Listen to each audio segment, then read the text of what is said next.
VocalEye Almost Live Zoom, Project Grizzly, hosted by Amy and Amantea, with special guest Kirstin Takashiba.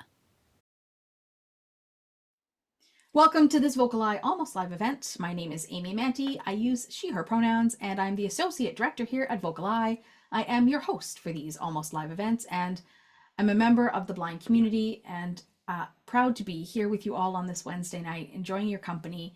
And a big thank you to you all who join me Wednesday after Wednesday after Wednesday, take time off and come back on a Wednesday after Wednesday after Wednesday. So I enjoy spending my Wednesdays with you all in this space.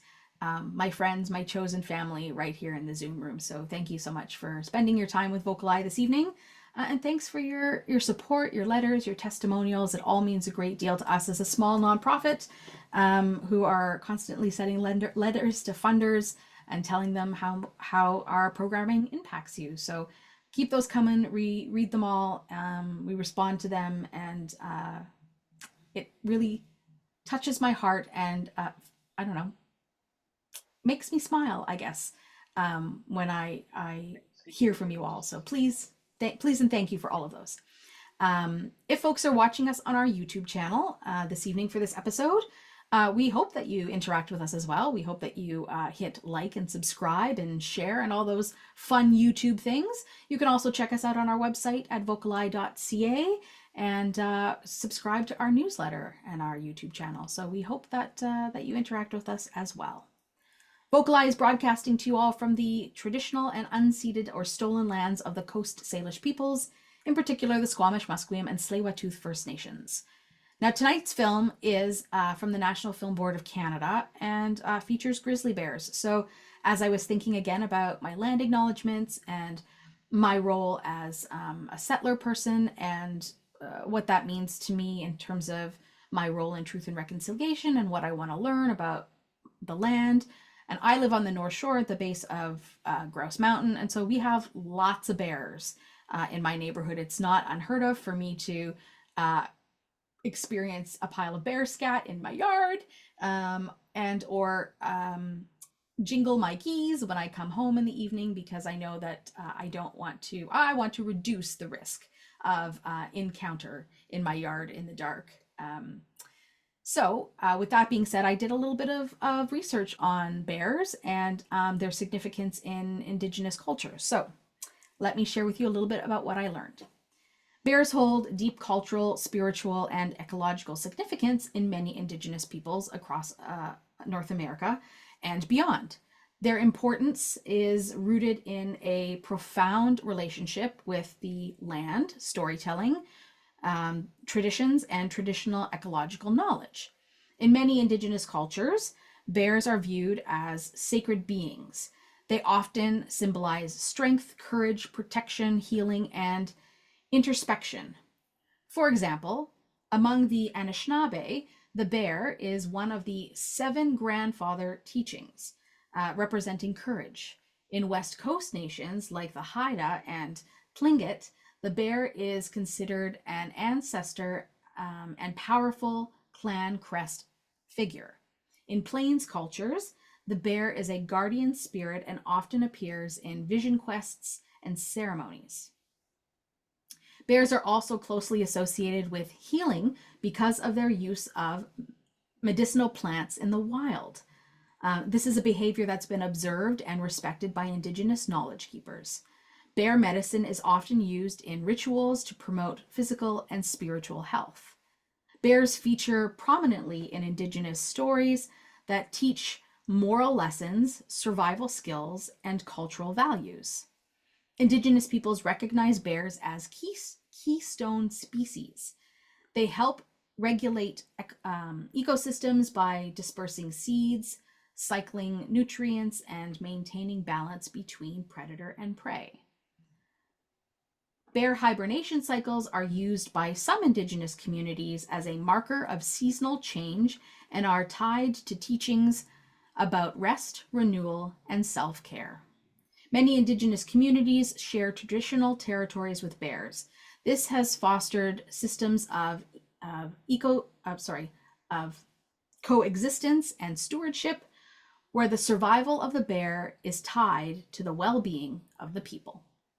So that's a little bit about some things that I learned about bears while I was doing some research today. That, and of course, many Indigenous nations have actively opposed practices like grizzly bear hunting, and that in particular is trophy hunting in British Columbia specifically, asserting Indigenous law and traditional values in defense of the animal. So, a lot of interesting things to learn about how Indigenous folks connect with the grizzly bear and how it's respected in the culture and connected in the land and is has been honored since time immemorial. So everything is interconnected, and the more I do, the more learning I do around truth and reconciliation, the more I learn too about how everything is interconnected. So I think about that quite often. So, friends, what's happening this evening on Wednesday, May the 14th, 2025? Tonight, we're going to offer you our Almost Live episode number 182. And tonight, we have a special guest with us. Kirstin's joining us. Do we have a square for Kirstin? There's Kirstin. Hello, Great. Kirstin. How are you? Great, Amy. Thank you so much. You're joining us from the North Shore Black Bear Society. I am. Yes. Right in my neighborhood. Right in your neighborhood. So welcome, because tonight we're going to play the NFB film Project Grizzly. So not a black bear, but a bear. And you're going to walk us through this as our bear expert. So tell me a little bit about yourself and the background of, is there like a short acronym for North Shore Black Bear Society? I know. NSBBS. Sometimes it's just easier. NSBBS? We NSBBS. just did a Star Wars episode and that sounds like a droid, NSBBS. It does. So give us a little bit of background about the organization and how you're involved with the organization. Yeah. Sure. Thank you. Well, thank you everybody for having me tonight. This is a real treat to be on here, and I have watched the movie, by the way, so it'll be a fun one to talk about afterwards for sure. So I am with the North Shore Black Bear Society. I do come from a teaching background. I did teach elementary, so I taught grade 2, 3, and years ago, back in the 90s, if I'm going to really date myself, I worked for BC Parks as well and did a lot of interpretation and that sort of thing. So I've always had a passion for environmental education. So I feel since I've retired from actually teaching in the classroom and joining the North Shore Black Bear Society, I've come almost full circle in terms of really fulfilling my own passions with working with people and with wildlife. So North Shore Black Bear Society, it was really founded in 1999 when 39 bears were killed on the North Shore. And this, I guess this incident that year really got a lot of residents.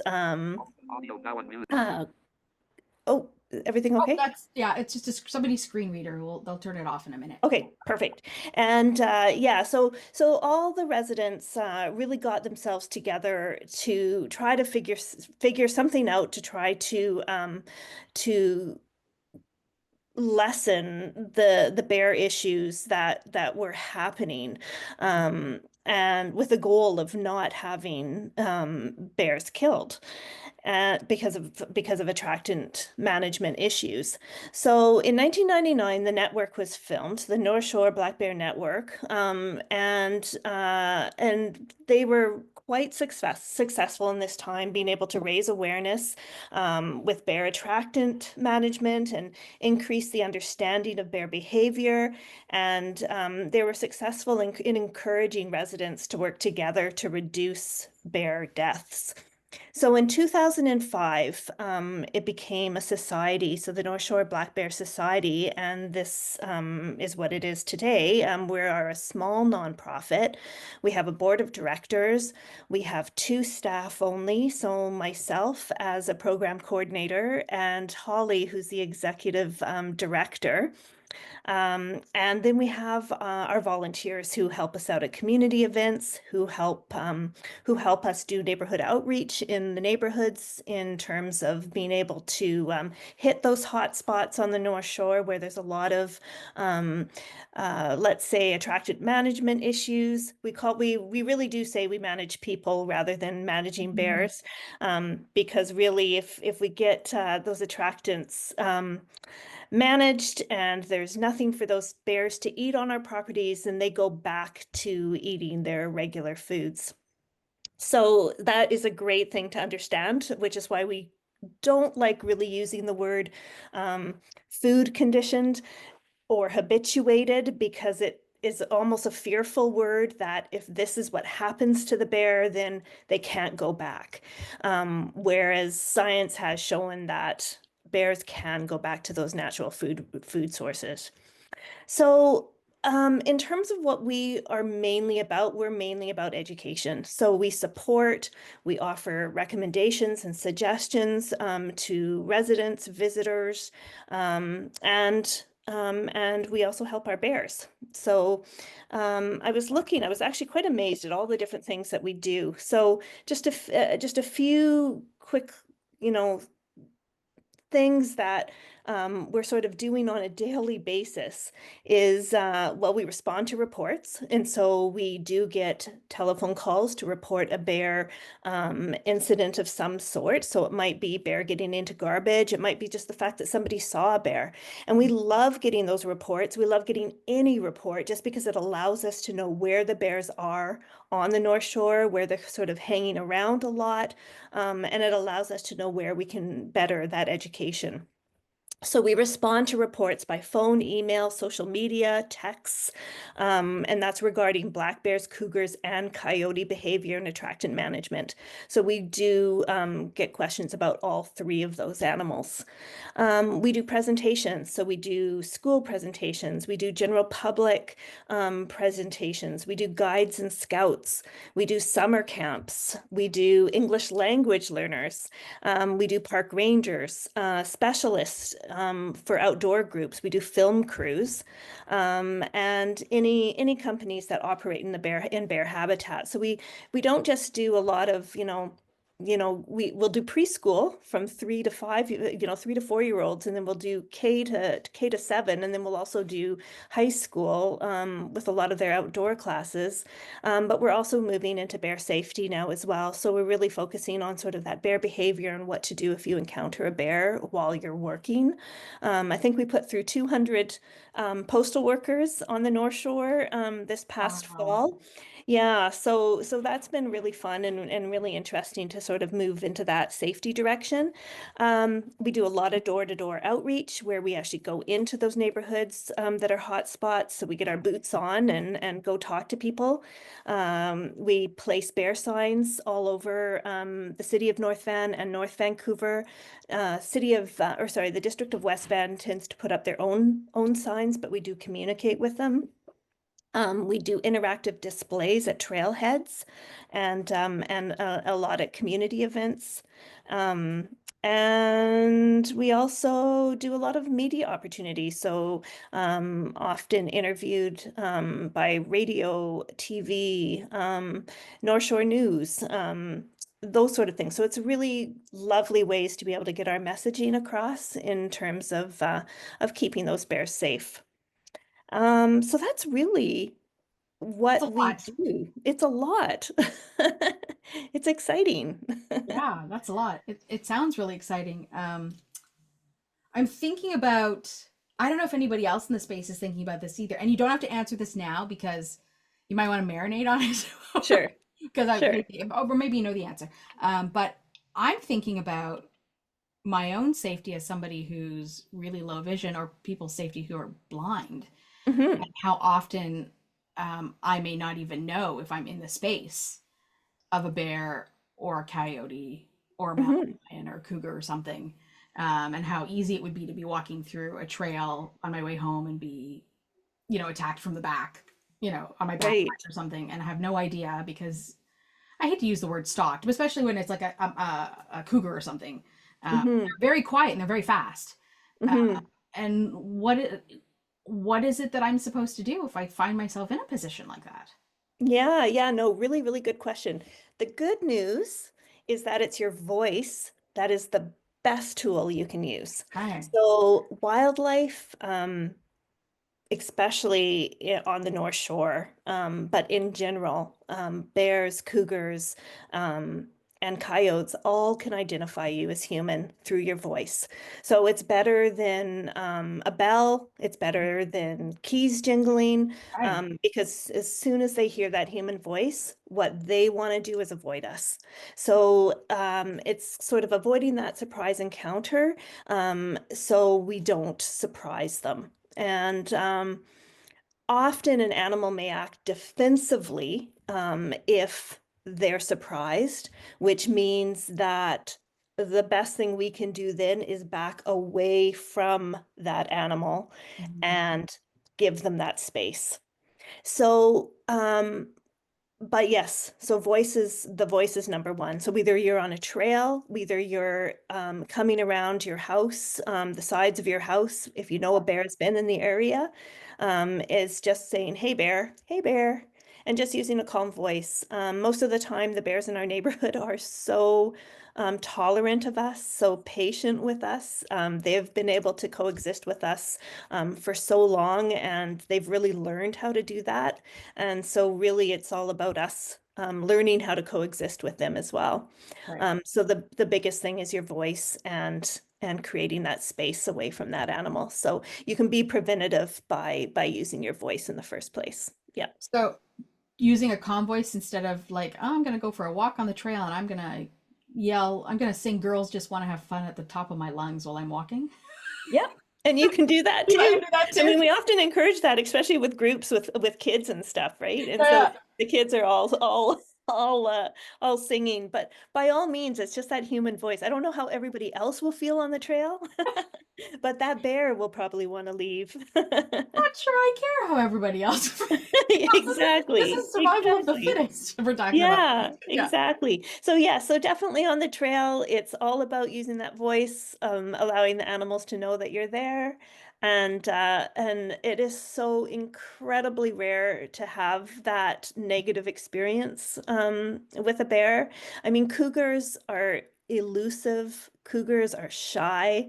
They really do not want to have anything to do with us. And so the likelihood is always rare. Yeah. Yeah, Except we've got the media that highlights every time something happens and absolutely. And wait till you watch this movie and think yeah, about that as you're going through and watching this movie in terms of how um, wildlife is so sensationalized. yeah.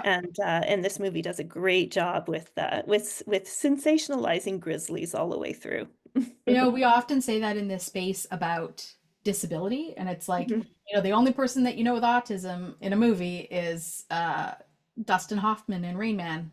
That's every person with Mhm. autism, and cerebral palsy is Daniel Day-Lewis, My Left Foot. Right, And so that becomes right. like the only person that you know of, and that's the stereotype. That's just that's what you know of, right? And so that's where the Exactly. stereotype comes from, and that's why the stigma exists. So Yes, um, very true. yeah. So I'm excited to get into this film. You've already teased us a little bit with what we're gonna watch. It's an older film, so I'll obviously keep in mind the time period in which this was made as well. But I think Mhm. a lot of things we can connect the dots with still to this day, and we'll talk a bit about that when we are back from watching this film. So I invite our guests. I invite you, Kirsten, to watch it again. Thank Um, you. but to sit back and enjoy from the National Film Board of Canada, this is Project Grizzly. So, Rick, when you're ready, hit play. Due to copyright restrictions, this feature presentation has not been recorded. Please check below for more information, including links to the material if it is hosted elsewhere. That was Project Grizzly by the National Film Board of Canada. Do we have our friend back in the space? Oh, what did you Second think? time. I it's my second time watching it too, although it's Yes, probably been a longer space of time for me watching it twice than for you watching it twice. right. Considering you and I just connected last week. Um, But this is the first time you've watched it with the audio description, so that would also be Yeah. for me too. Yeah.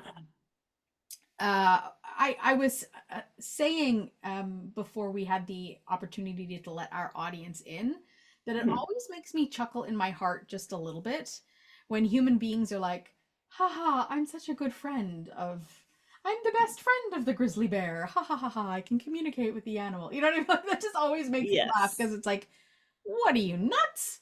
Like, Yeah. a little couple of screws loose in there. Think that you can be besties with a grizzly bear, or that you're one with the grizzly bear, or that, anyways, or whatever animal, you know, whatever. But I'm curious because you're the expert. Well, first of all, let's just back up just 1 second because was there a moment that he said he's bored of the black bear, and Yes. so what is the actual difference between a grizzly bear and a black bear? Let's just start with some basic like science. Sure. Yeah, absolutely. So they are two different bear species. And Mhm. so within North America, we have three types of bears. We have the North American black bear, we have the grizzly bear, and we have the polar bear. So within BC, we have the grizzly and the black bear, and obviously in the lower mainland, we have just the black bear at this point. Mhm. Grizzlies are in Squamish, and there are corridors where from Squamish over to the North Vancouver Mountains, where grizzlies have started making some movement. So um, they'll definitely be over on this side at some point. Now, the difference in terms of physically, we don't usually go on color because black bears can be many different colors. They can actually be 6 colors. They have 6 color phases. So you can have the black bear, the black color. You can have a brown color black bear. You can have a white color black bear, blonde, cinnamon, glacier blue. So it's more of a gray blue color, and they're more up in the northern BC border of Yukon and Alaska. Um, and so black bears can come in lots of different colors. So you can't just necessarily say a black bear is black and a grizzly bear is brown. Um, and you can't really go by size either, because you could have a very mature, older black bear who might be brown in color, and you can have a sub-adult or juvenile grizzly bear who could be a similar size to that. So you can't really go on size. So what you can go on though is you can go on the profile of their face. Mhm. Grizzlies have more of a concave face, a dished face, whereas black bears have a nose that seems to come straight down from their forehead. So there's that. You can look at the hump on a grizzly bear. A grizzly bear has a large muscular hump on its shoulders, which it uses to help with those forelimbs with digging, because grizzly bears are diggers. And so they have the longer claws, which are adapted for digging, whereas black bears have the shorter, curved, short claws, no hump on their back, but their highest part of their body is actually their rump. And so in terms of those differences, that's where you'd look at physical differences. Grizzlies also seem to have those teddy bear ears that kind of are smaller, shorter, and that could also be because they have a blockier, more muscular head. So those ears appear shorter, but they're more on the side of the head, whereas black bears tend to have a little bit more taller ears that are sitting more upright on their head. So again, sometimes it can be difficult, but looking at those two different bears, you're really going to be responding in a similar way to those bears, depending on the encounter that you might have with them. I was also going to add, give me a second, as I was rushing going through that. Um, It'll come to me. But at any rate, the bears that we have here on the North Shore. Now I'm assuming that most people is everybody from around BC here, Got a or is mix it? of folks. Yeah, we got It's a folks mix of from New York and everywhere. California Oh, and great! So yeah, there's folks that are from all yeah, over. Okay, that's yeah, wonderful. Vancouver-based folks and like Metro Vancouver area folks. So we got a little bit of everything. Yeah, yeah, no, that's wonderful. So, so it really, so I'm definitely not focusing in on North Vancouver, but by all means, that's more where our expertise runs in, is of course because we're always dealing with black bears. So with black bears, you're really dealing with a more timid personality, because black bears really evolved in forests, and so when they feel threatened, they want to climb a tree. And so that's what they do when they have their cubs. That's the first thing they teach their cubs, is how to stay safe and climb a tree and send their cubs up a tree. With grizzlies, they evolved more in open spaces, and so they're more likely to stand their ground when they feel threatened or unsafe. And so that's where you kind of get a little bit of those behavioral differences there, where it's actually more of a myth that a black bear is more dangerous when they have cubs. But with a grizzly, because they do tend to stand their ground and their cubs are on the ground, if they are in open space, then that's where you're wanting to make sure that you're not having that surprise encounter with a grizzly mom. But with black bears, often if they can get those cubs up a tree, then that's that threat. They're right away feeling so much better with their cubs being safe, that often they'll just hang out at the base of a tree until that threat passes. Um, yeah. They, Go ahead. maybe from an education Mhm. purposes, because many people can't tell the difference between a black bear and a grizzly bear. Mhm. They err on the side of caution that it's always a grizzly bear, so like default to it, always having an encounter. Yeah, I mean, you can, depending on where you live, right? And so if you know that there could be both of those species of bears, then you're just always making sure that you're in bear country, period, and that you're just being aware that there's wildlife like that. And we always suggest hiking, walking in groups, especially if there is wildlife. It's not always possible, but we always recommend it. Encounters are much, much less when you're in a group. Um, Now, that being said, again, bears do want to avoid confrontation. So for the most part, and I do have stats, if anybody's interested in looking at statistics, we do have some statistics in terms of bear interactions, bear fatalities, from 1900 all the way up to 2024. And so we do have some really good stats, which really show how rare those negative encounters Like a can. shark attack, right? Like Yeah, hardly yeah, and it's ever, the but same as a shark attack. Yeah, exactly. But what's interesting with what Todd was going on, well, first of all, there's a couple of things. So one, I guess, would be the word territory. So he used the word territory a lot with this grizzly, and bears aren't actually necessarily territorial. They have a home range. So he was correct in saying that males have a much larger home range, and that's because 3 weeks out of that year where they're not just looking for food, they're looking for females. So that would be during that sort of June, July, that mating time. And they can sometimes go without food during that time. They're so fixated on finding female bears. So they can travel long distances for that. Female bears tend to have, and this goes, and when I'm using just the word bear, that would go for grizzlies and black bears. They do tend to have a smaller home range. They will share that home range with other bears, as will male bears as well. They always have a communication tree. We call it a social media tree, where they will rub. And yeah, so this allows other bears to rub on that tree as well, and they're all able to communicate to see sort of who's there. And it's really more about dominance, and that could be for females and for males, in terms of what those bears are smelling from each other. So it's really about dominance. So when they're scratching their back on that tree and it's feeling really, really great, they'll often scratch behind themselves and scratch as high as they can on that tree, and then another bear will come come along and try to see if they can scratch higher, and they'll rub and they'll leave scent behind and fur behind, and then they'll use those big padded feet. They have flat feet just like we do, so they're plantar-grade animals. The heel and the toes hit the ground. They have 5 toes just like we do.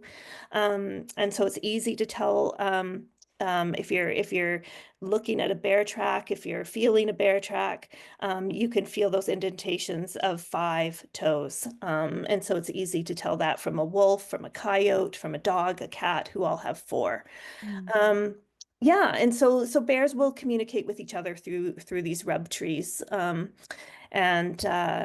see who's in to see who's in that area. Yeah. Are there other myths from this film that you are that stuck out to you right away? And are they myths or I don't want to. There's a word I'm looking for that it's not coming to me. But do you think it's because the information wasn't available because of the time period that this, like, Yeah. I mean, information's different, or just because this guy thinks he knows everything and he doesn't? Yeah, no, and that's part of it. And a lot of it was, I felt like there was a lot of sensationalism around grizzlies and being the tough guy who's able to face this. So I don't know, do we add testosterone to that? He's a bit of a mix between that and kind of National Lampoony. Yeah, exactly. He's a total character. Yeah, so who knows what it was? Because really, a bear wasn't really even involved in this entire movie, right?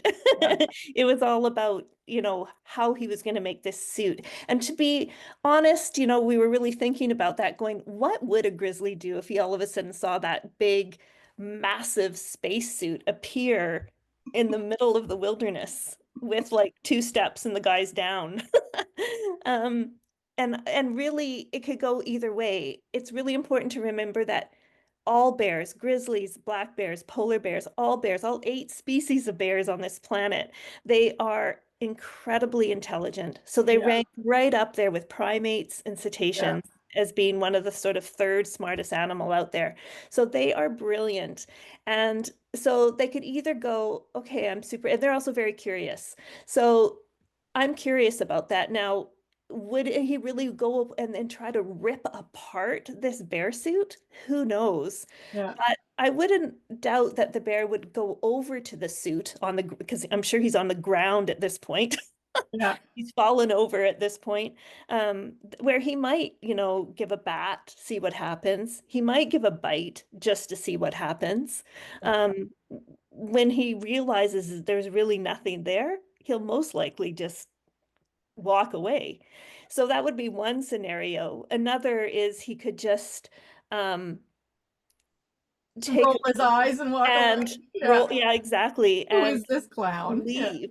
Exactly. Yeah. So it was really interesting when he was talking at the end about how the bear was behaving. So the bear was, with his first encounter that he had back in 1984 or whatever it was. And it was interesting because he was giving all the perfect vocalizations that this bear was giving him. They were all perfect signs of a bear who's feeling defensive. So a bear who's saying, you're in my space, you need to walk away, you need to get, out of my personal space bubble. So bears will do that, and that's grizzly bears or black bears.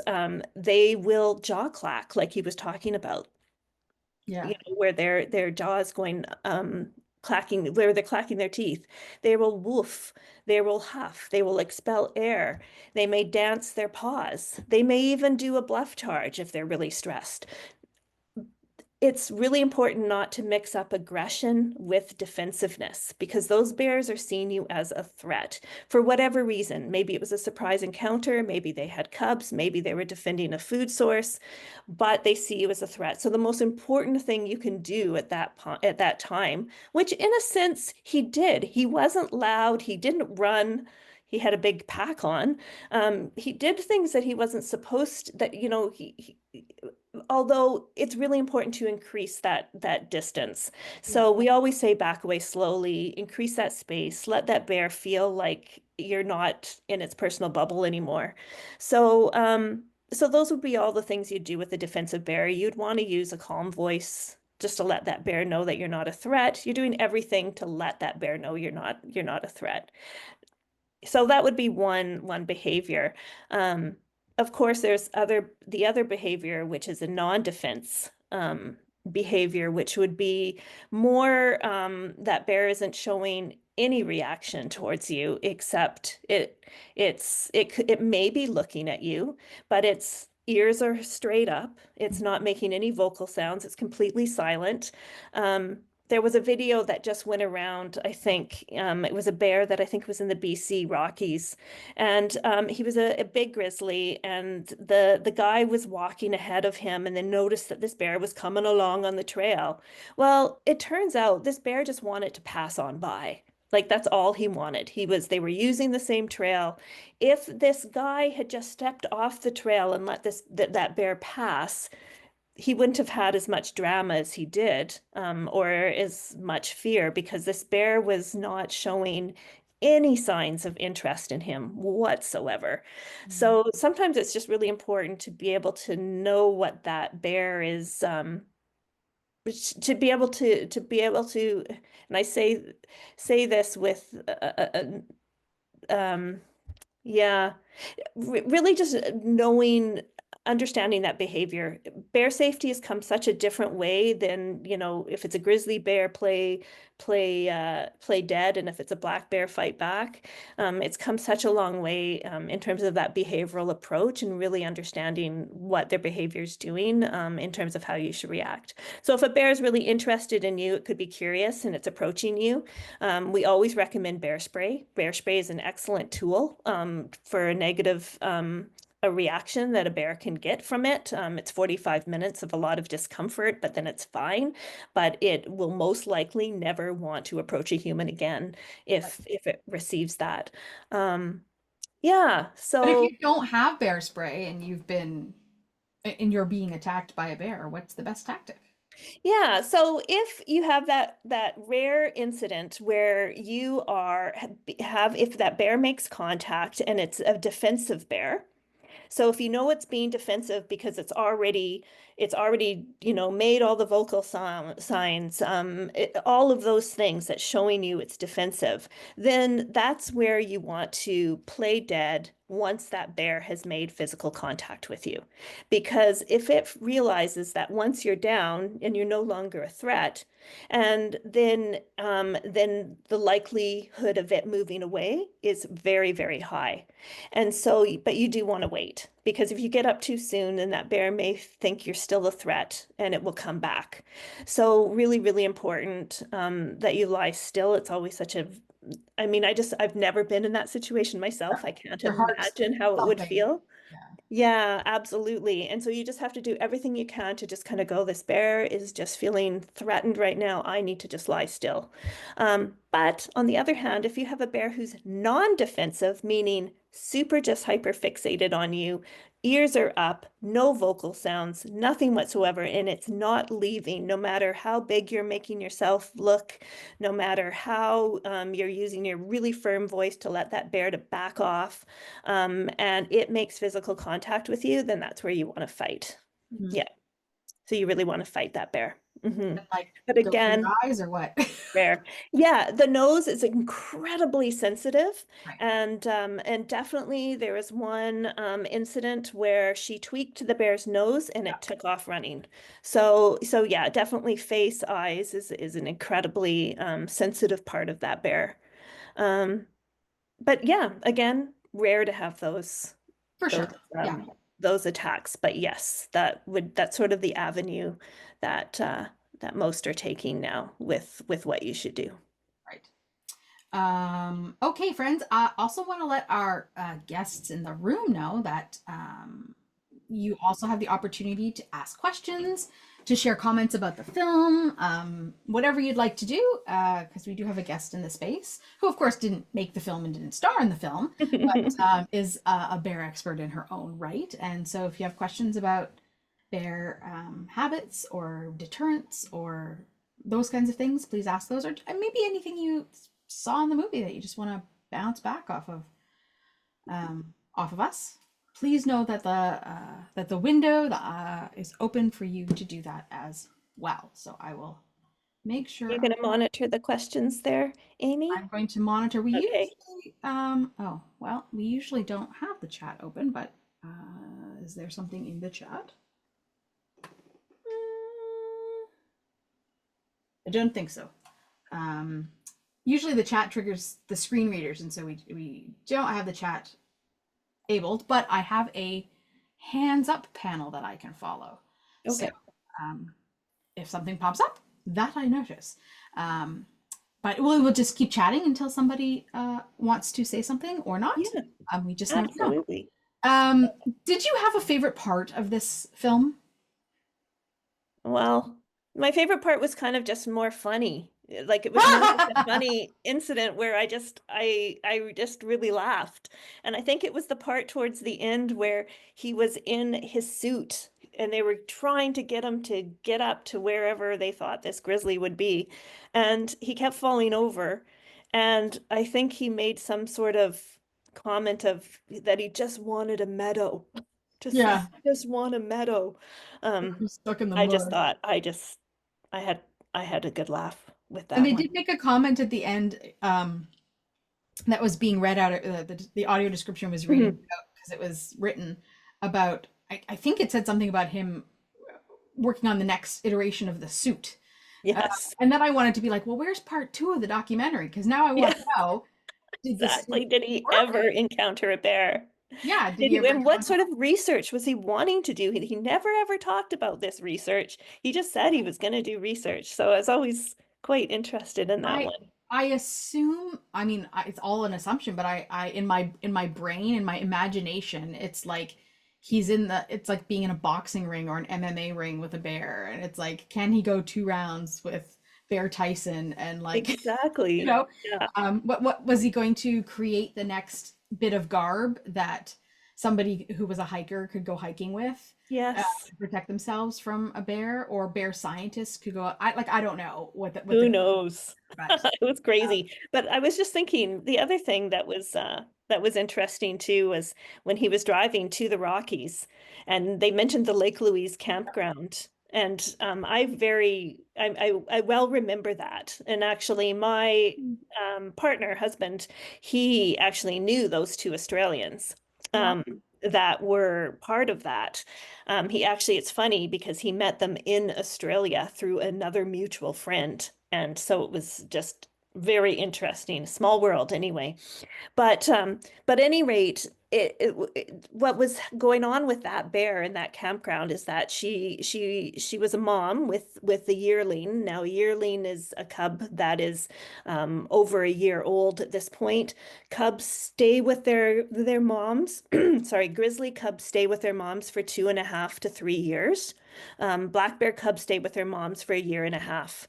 So really, grizzly bears don't even start having cubs until they're around 3, and then every 3 years after that they'll have cubs. So it really shows how their population is much slower than a black bear who has cubs every other year. And again, that also depends on how much fat they've had for both species. So they do have a delayed implantation where they may not have cubs, depending on how much fat they have by the end of the fall. But at any rate, this mom had a yearling and herself, and what they didn't talk about in any of the news reports was the fact that she had actually been in that campground 2 days before and had gone into a tent for food, even though there was nobody there. And so there was nobody at the site, and I think this was part of the argument at the time, was that had been no signs placed for other campers to understand that a bear had just been there and had gotten into a tent. So really, this bear knew that a tent could have food. And so there was intent on her end to do this. And then the other thing that I realized about this bear, we found out about this bear, was that she had been relocated. So she had already been relocated from Golden, I think, which was around 3 or 4 hours away by car. And then maybe it wasn't maybe Golden's not that far, but anyway, at any rate, so she was already a distressed bear, as it was. Yeah, so it's just kind of interesting. Uh-huh. I getcha. We've got a hand from Nancy. Come on in, Nancy. Can you hear me? Yeah, we gotcha. Yeah. Okay, that brought me back memories. Back in 1977, we went on a band trip to Banff and Calgary and Edmonton. Well, I get bus sick, so I took a gravel, and everyone ate their lunch, and then we got into Banff. I remember going to my cabin. My mom has your bag of food to eat, right? Well, I started eating it on the way back, and I thought, why is everyone not around me? I went like say 5 cabins, no, probably a little bit longer, and then all I heard is, put those bag away. I go, what? But in the bus, they were singing The Bear Went Over the Mountains. I was singing that song, right? So I thought, well, what the heck? And then next thing I know, there's this huge big bear. And he goes, don't look back. Go to your cabin. I got scared. I didn't know what cabin I was going into. The guy comes up. He goes, didn't you read the sign before you came into the bath? I go, what? He goes, do not feed the bears. I go, I was sleeping. I just woke up, right? I would have got a fine. They were going to fine me because I was feeding the bear, which I didn't. I was eating the food, not feeding the bears.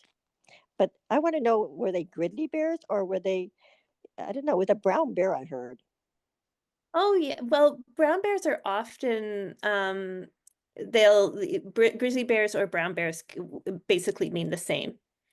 Yeah. So usually brown bears is used up in more Alaska area. They'll use the term brown bears, and anything kind of south of Alaska, grizzly is used, but they are the same species. Yeah. Yeah, because in Banff there are lots of bears there. But then, like I said, when we were younger, we used to go to Stanley Park, and there are nice white bears.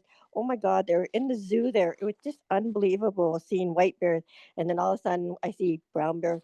And in Mission, BC, Kevin gets so many bears in his neighborhood, and they're huge. They're like 6 feet tall. That Kevin said. They're Wow. black bears. They're huge, but I don't know what the difference is. A grizzly bear or a mama bear. I see Yeah. cubs a lot, but they like eating our food, our berries, right? Right. That's a good food for them to be eating. Yeah. And Kevin has blueberry, and I said, okay, I'm going to feed the blueberry a bear. Or am I going to feed myself? So, but like I said, that's a good story. I really enjoyed this one. Thank you. Thanks, Amy. Oh, thank you. Yeah, I don't think I'd be handing a blueberry to a bear. It's pretty. I don't think I need to hand anything to a bear. Well, I can't see, so I just eat. They're going to be there anyway. We have pear trees in our yard, and so bears like those, especially when they get nice and ripe and mushy, and the wasps like them when they're like that too. But you can often tell when a bear has been laying basically passed out under the pear tree because the grass is Mhm. all bent in the way that the bear's been lying under there. So there's often a pretty good sign that there's a bear that I say has been drunk off of fermented pear. Fermented fruit. Yeah. Do you want me to talk to that one, Amy? Sure, Do you want me sure, to? sure, why not? Oh, because you are in Grouse Mountain area. Yeah. Just above Edgemont Village. So Yeah. Oh, okay. Yeah. No, the bears are so active in there. Absolutely. Yeah. So in terms of attractant management, in terms of how we support our residents in terms of suggestions and recommendations, is number one, we're really trying to just make sure that the bears are eating in the forest and not spending too much time in our yards feasting. And so even if we all managed our attractants, and really this could go from with any place that's near where bears live, is bears would still use our neighborhoods to go from green space to green space. So just having them in our neighborhoods is normal. But some of the most popular attractants, of course, is people not securing garbage and food waste. Bird feeders are a huge one. So we always ask for bird feeders to be taken down, even hummingbird feeders, in the spring, summer, fall, and fruit trees. And so fruit trees, we often suggest, to to pick all those fruit before they become little alcoholic beverages for the wasps and the bears, and just to pick up any fallen fruit off the ground. In that way, because bears are incredible, like their memory, they map all their smells out in their brain. So just like we can just like we kind of can map things out on our brain, bears do the exact same thing, but it's all their smelling locations. So if they've hit one place and they know there's an amazing berry patch or an amazing fruit tree in this yard or an amazing garbage or food waste container that's never secured, they will always return year after year. Yeah. Well, those fruit trees don't bear fruit anymore. They haven't. Yay. When I was a kid, my dad used to pay my brother and I 10 cents a pair to pick them up. Right. Oh, that's 10 cents great. a pair. Well And done. yeah, and so we were always picking them up. Of course, they were, you had to navigate a wasp or two.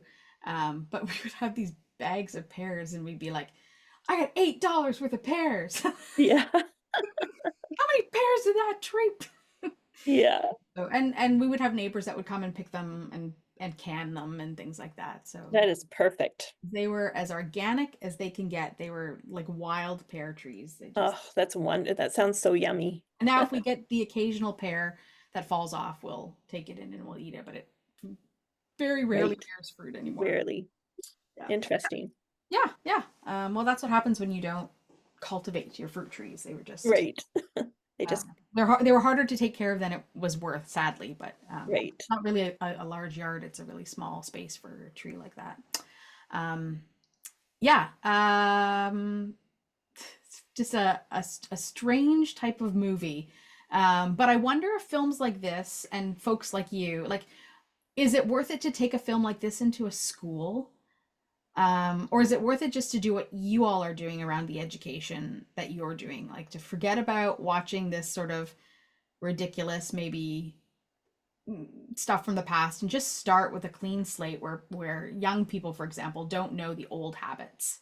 Right. Yeah. The new stuff moving I forward. mean, the unfortunate thing is that it's still around, right?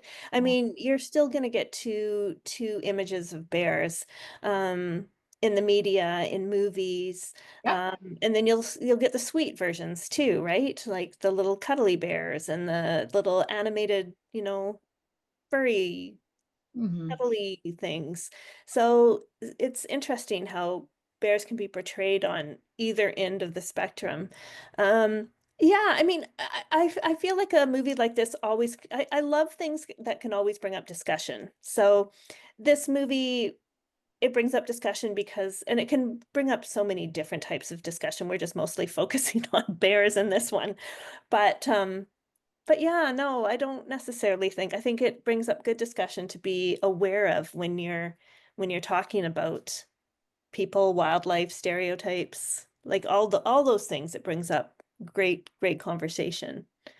Most of most of what we do, especially with younger kids, it's all about developing empathy for the bears, because if you can have that empathy, then it's much easier to want to do the right thing for them as well.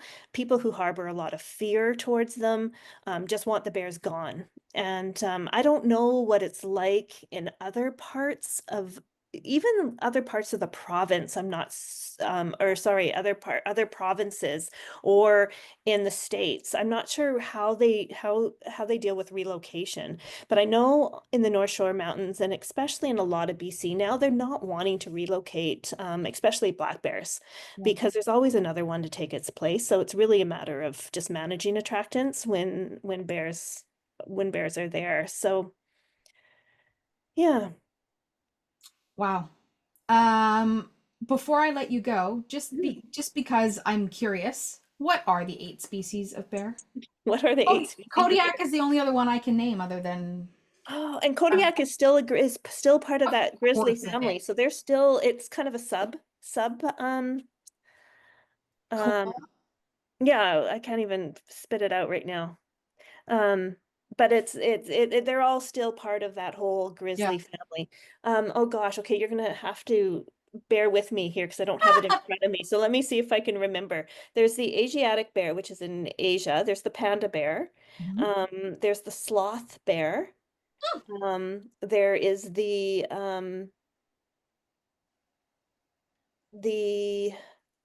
well, then you've got the polar, and there's the sun bear. You've got the polar bear, the grizzly bear, and the black bear. So that's 8. Okay. Okay.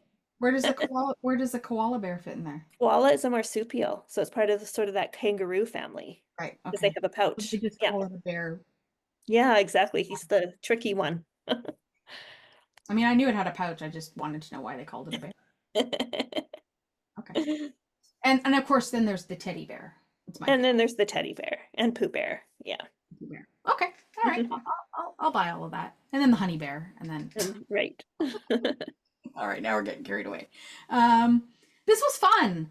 Thank you so much for just being our guide and taking us through this and educating us a little bit about bears and enjoying some. I don't think this movie was meant to be a comedy, but sharing a few Oh, laughs. I think it was. They always say You it's think it was? humorous. Yeah, yeah. So I think they knew that it was supposed to be a funny thing. So hopefully some people got a bit of a laugh out of it. I wonder if Todd knew it was supposed to be. Yeah, that's the other who knows. Jokes on Right? Todd. He just loves the attention. Maybe. Wonder where Todd is today.